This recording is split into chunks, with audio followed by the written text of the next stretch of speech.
நாங்கள் கோப்பாய் பிரிவிலிருந்து விவசாயிகளாக வந்திருக்கின்றோம். உண்மையில் கடந்த காலத்தில் இந்த விவசாயிகள் யுத்த காலத்தில் பெருமளவு பாதிக்கப்பட்டு பின்னர் நாங்கள் சிறுக எங்களுடைய முயற்சியினால் முன்னேற்றம் அடைந்து தற்போது விவசாயிகள் எதிர்கொண்டிருக்கின்ற பிரச்சனைகளை கடந்த கால அரசாங்க அதிபர்களுக்கு நாங்கள் பல கடிதங்கள் கொடுத்து பல்வேறு கூட்டங்களில் நாங்கள் உரையாடியும் எந்தவித பயனும் எங்களுக்கு கிடைக்கல. அதில் நாங்கள் பிரதானமாக சொல்கிறேன் என்றால், விவசாயி களைச்சி விழுந்து தன் விளைபொருட்களை சந்தை கொண்டு போய்க்கல. அங்கே இருக்கிற பிரதானமான பிரச்சனை அண்டையான் சந்தை விலை நிலவரம் என்னென்று சரியாக அறிய முடியாது இருக்கிறது. பலவிதமான தரகளுடைய அதட்டல்கள் வெறிட்டல்களுக்கு மத்தியில் ஒரு விவசாயி பயந்து கூனி குறுகி செல்ல வேண்டிய சூழ்நிலை இருக்குது.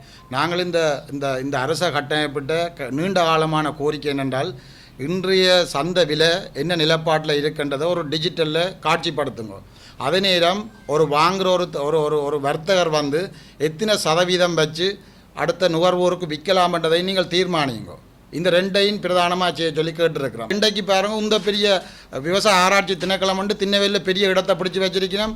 ஆனால் அவையிட்ட ஒரு விதமான ஸ்டோரேஜும் இல்லை. அப்போ நாங்கள் விவசாயி எங்களோட சந்தை பொருளை சந்தையை கொண்டு போய்க்க வியாபாரிக்கும் அங்கே இருக்கிற தரையருக்கும் தெளிவாக தெரியும், இந்த பொருளை இவர் வீட்டை திருப்பி கொண்டு போக மாட்டார்.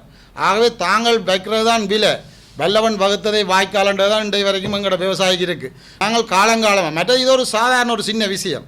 ஒரு ரெவென்யூ ஆஃபீஸர் எத்தனை வீதம் வைக்கலாமன்றதை தீர்மானித்தா எங்களோட ஆட்சி அந்த காலத்தில் சொல்லுவாள், கையால் கழிக்கிற பனங்கிழங்குக்கு கத்தி கோடாளி மம்பட்டி தேவையில்லை.